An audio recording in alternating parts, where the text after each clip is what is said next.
El estilo como aventura. Ejercitados en un arte de pensar puramente verbal, los sofistas fueron los primeros que se atarearon en reflexionar sobre las palabras, sobre su valor y su propiedad, sobre la función que les correspondía en la dirección del razonamiento. El paso capital hacia el descubrimiento del estilo, concebido como fin en sí mismo, como fin intrínseco, estaba dado. Solo quedaba ya trasponer esta búsqueda verbal, darle por objeto la armonía de la frase, sustituir el juego de la abstracción por el juego de la expresión. El artista que reflexiona sobre sus medios es, pues, deudor del sofista.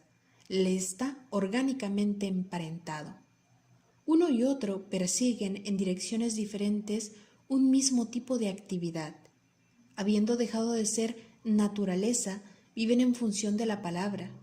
No hay nada de original en ellos, ninguna atadura que los sujete a las fuentes de la experiencia, ninguna ingenuidad, ningún sentimiento. Si el sofista piensa, domina de tal modo su pensamiento que hace con él lo que quiere. Como no se ve arrasado por él, le dirige siguiendo sus caprichos o sus cálculos. Respecto a su propio espíritu, se comporta como un estratega. No medita, concibe, según un plan tan abstracto como artificial. Operaciones intelectuales, abre brechas en los conceptos, muy orgulloso de revelar su fragilidad o de concederle arbitrariamente una solidez y un sentido. De la realidad no se preocupa para nada. Sabe que depende de los signos que la expresan y de los que importa ser dueño. El artista va también de la palabra a lo vivido. La expresión constituye la única experiencia original de la que es capaz. La simetría, la disposición, la perfección de las operaciones formales representa su medio natural. Allí reside y allí respira. Y como pretende agotar la capacidad de las palabras, tiende más que a la expresión a la expresividad.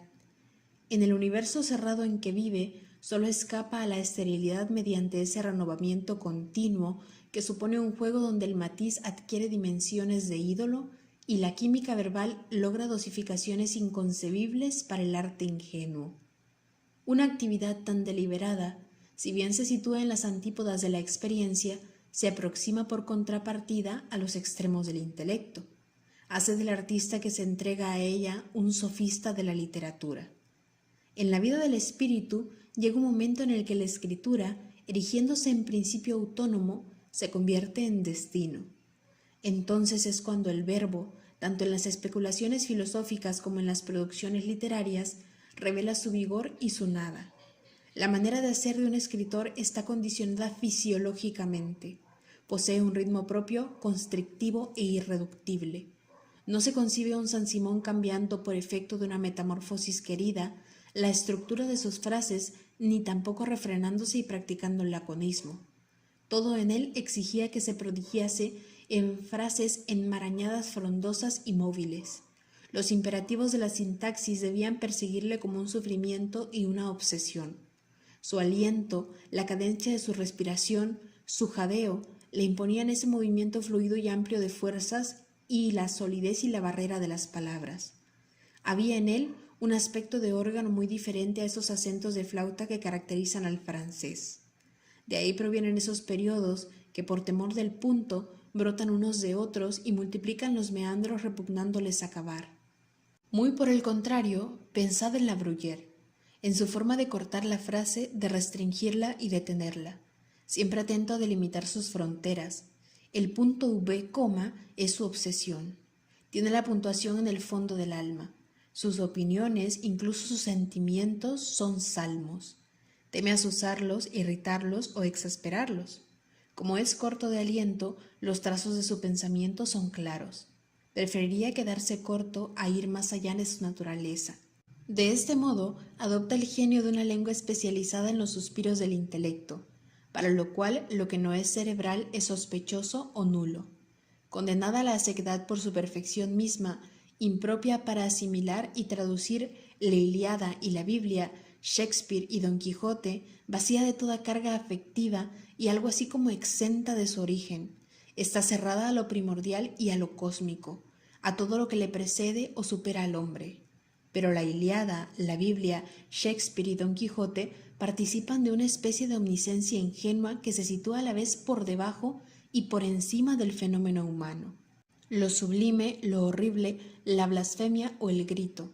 El francés solo los aborda para desnaturalizarlos por medio de la retórica. No está mejor adaptado para el delirio ni para el humor en estado puro.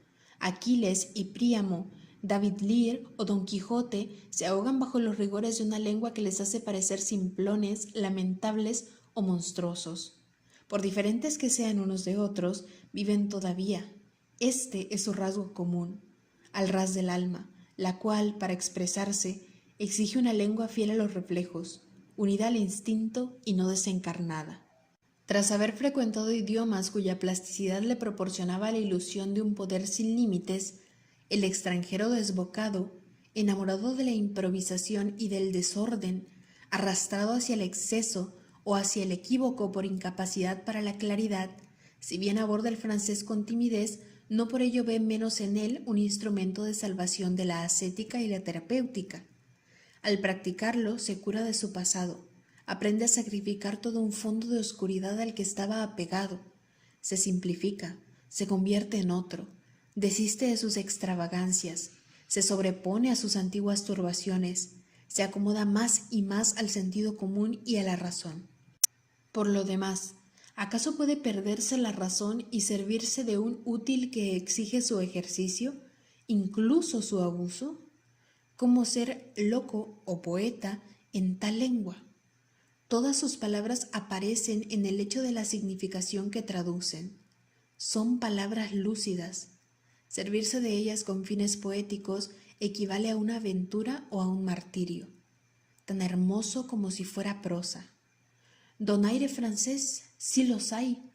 El universo reducido a las articulaciones de la frase, la prosa como única realidad, el vocablo retirado en sí mismo, emancipado del objeto y del mundo, sonoridad en sí misma, cortada del exterior, trágica ipsidad de una lengua acorralada en su propio acabamiento. Cuando se considera el estilo de nuestro tiempo, no puede uno dejar de interrogarse sobre las razones de su corrupción. El artista moderno es un solitario, que escribe para sí mismo o para un público sobre el que no tiene ninguna idea precisa. Ligado a una época, se esfuerza por expresar sus rasgos, pero esta época, forzosamente, carece de rostro. Ignora a quién se dirige y no representa a su lector.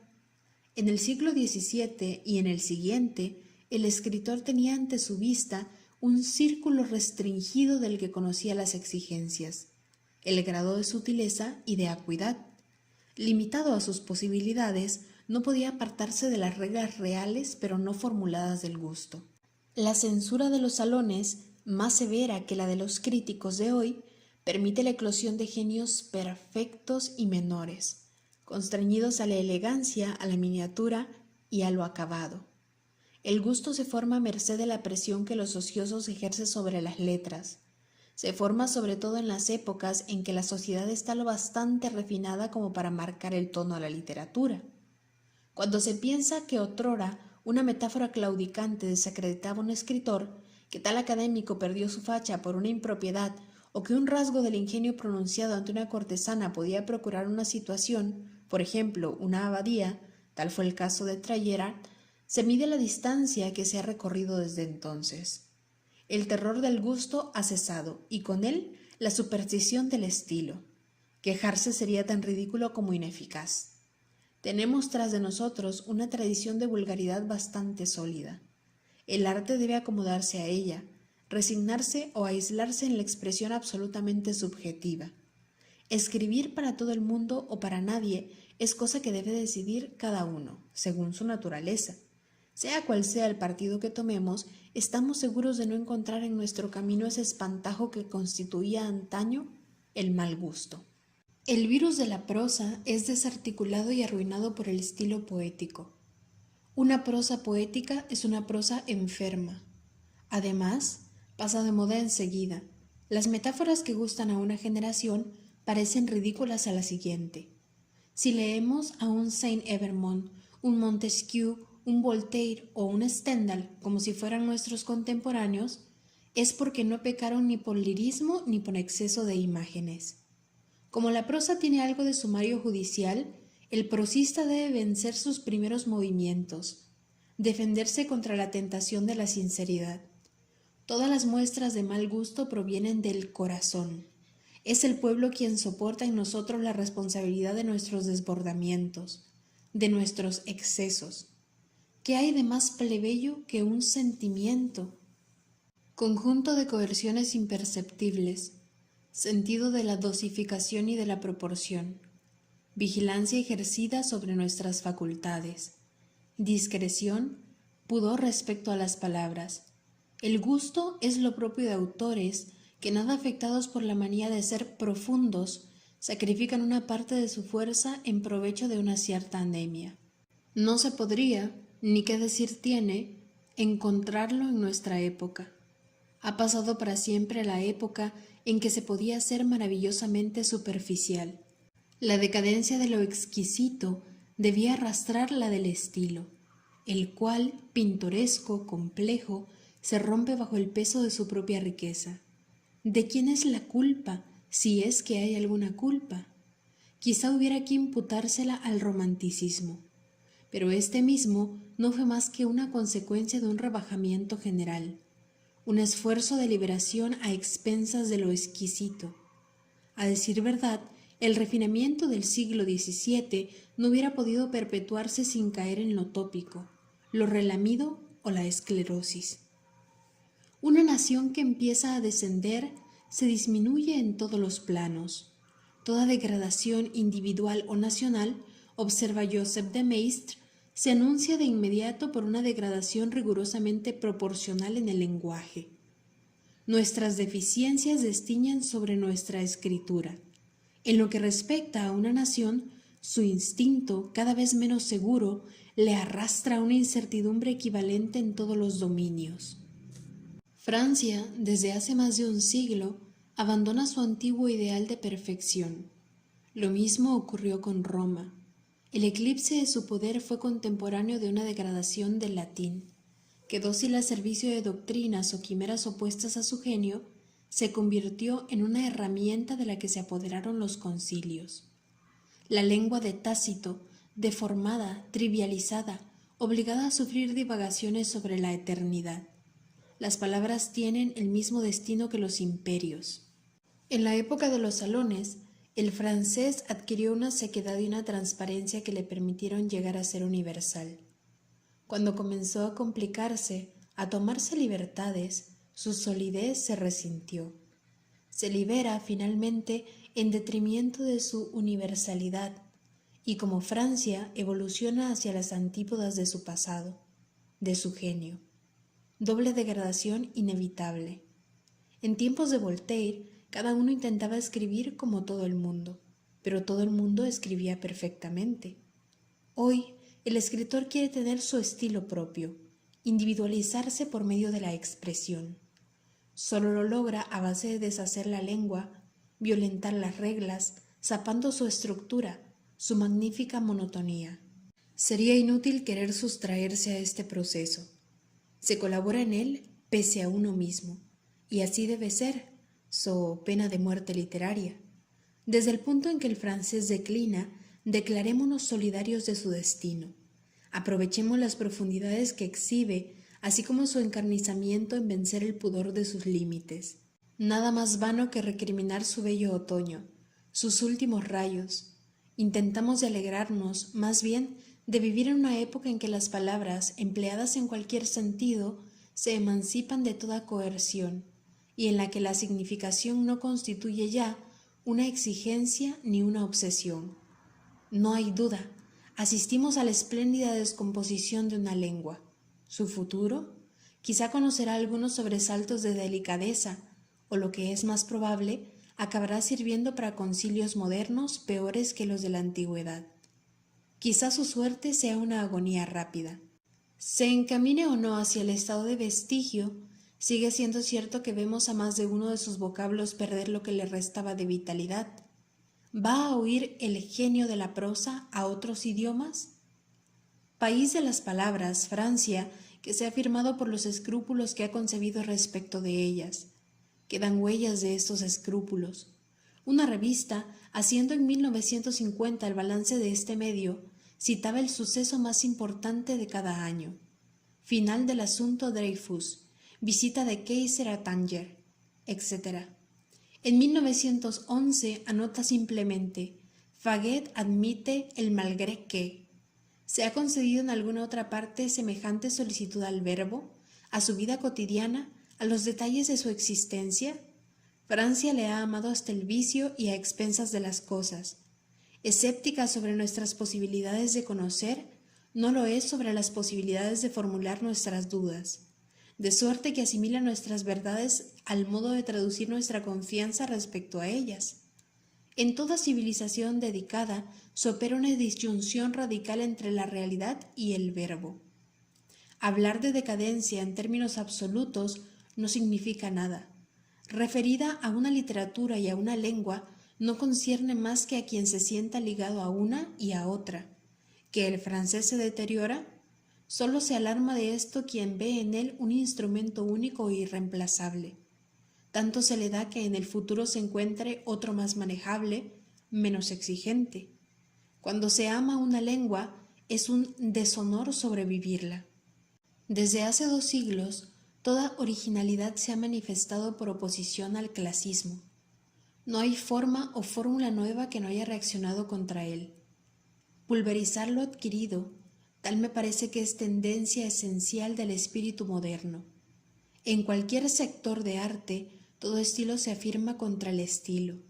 Solo minando la idea de razón, de orden, de armonía, tomamos conciencia de nosotros mismos. El romanticismo, para volver de nuevo sobre él, no fue más que un impulso hacia una disolución de las más fecundas.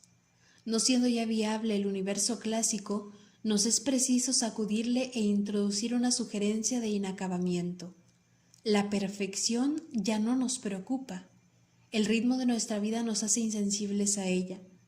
Para producir una obra perfecta hay que saber esperar, vivir en el interior de esa obra hasta que ésta llegue a suplantar al universo. Lejos de ser el producto de una tensión, es el futuro de la pasividad, el resultado de energías acumuladas durante largo tiempo. Pero nos derrochamos. Somos hombres sin reservas y por eso, incapaces de ser estériles, insertos en el automatismo de la creación, maduros para cualquier obra vulgar, para todos los éxitos a medias. La razón no solo se muere en filosofía, sino también en el arte. Demasiado perfectos, los personajes de Racine nos parecen pertenecientes a un mundo apenas concebible. Hasta Fedra parece insinuar: contemplad mis hermosos sufrimientos, os desafío a experimentar otros semejantes. Ya no sufrimos así. Como nuestra lógica ha cambiado de rostro, hemos aprendido a privarnos de las evidencias. De aquí proviene nuestra pasión por lo vano, lo impreciso de nuestros aires y de nuestro escepticismo. Nuestras dudas no se definen ya por reverencia a nuestras certezas, sino por referencia a otras dudas más consistentes, que se trata de volver un poco más flexibles, un poco más frágiles, tal como si nuestro propósito, despreocupado del establecimiento de una verdad, fuese crear una jerarquía de ficciones, una escala de errores. Odiamos los límites de la verdad y de todo lo que representa, de freno a nuestros caprichos o a nuestra búsqueda de novedades. Ahora bien, el clásico, que seguía su trabajo de profundización en una sola dirección, desconfiaba de lo nuevo, de la originalidad por sí misma. Queremos espacio a todo precio, aunque el espíritu debiese sacrificar sus leyes, sus viejas exigencias. En las pocas evidencias que debemos, pese a todo, poseer, no creemos realmente. Son simples puntos de referencia. Es nuestro sarcasmo lo que da vida a nuestras teorías, tal como a nuestras actitudes, y este sarcasmo, en la raíz de nuestra vitalidad, explica por qué avanzamos disociados de nuestros propios pasos. Todo clasicismo encuentra sus leyes en sí mismo y se atiene a ellas. Vive en un presente sin historia, en tanto que nosotros vivimos en una historia que nos impide tener un presente. De este modo, no solo nuestro estilo, sino incluso nuestro tiempo está roto. No hemos podido romperla sin romper paralelamente nuestro pensamiento. En perpetua querella consigo mismas, prestas a abolirse unas a otras, a volar en pedazos, nuestras ideas se desmenuzan como nuestro tiempo. Si hay una relación entre el ritmo fisiológico y la manera de escribir de un escritor, con mayor razón la hay entre su universo temporal y su estilo. El escritor clásico, ciudadano de un tiempo lineal, delimitado, cuyas fronteras no franqueaba, ¿cómo iba a haber practicado una escritura entrecortada, de contrastes excesivamente marcados? Cuidaba las palabras, vivía de ellas permanentemente, y estas palabras reflejaban para él el eterno presente, ese tiempo de la perfección que era suyo. Pero el escritor moderno, no teniendo ya un asentamiento en el tiempo, tenía que hacerse con un estilo convulso, epiléptico. Podemos lamentar que así sea y evaluar con amargura los desastres que comporta el pisoteo de los antiguos ídolos. Pero sigue siendo cierto que nos es imposible apegarnos aún a una escritura ideal. Nuestra desconfianza respecto a la frase alcanza a toda una parte de la literatura, la que jugaba a la baza del encanto y empleaba los procedimientos de la seducción. Los escritores que recurren a ello todavía nos desconciertan, como si quisiesen perpetuar un mundo trasnochado. Toda idolatría del estilo parte de la creencia de que la realidad es todavía más hueca que su figuración verbal, que el acento de una idea vale más que la idea, un pretexto bien tratado más que una convicción, un giro sabiamente realizado más que una irrupción irreflexiva. Expresa una pasión de sofista de las letras. Tras una frase proporcionada, satisfecha de su equilibrio o hinchada por su sonoridad, se oculta demasiado a menudo el malestar de un espíritu incapaz de acceder por la sensación a un universo original.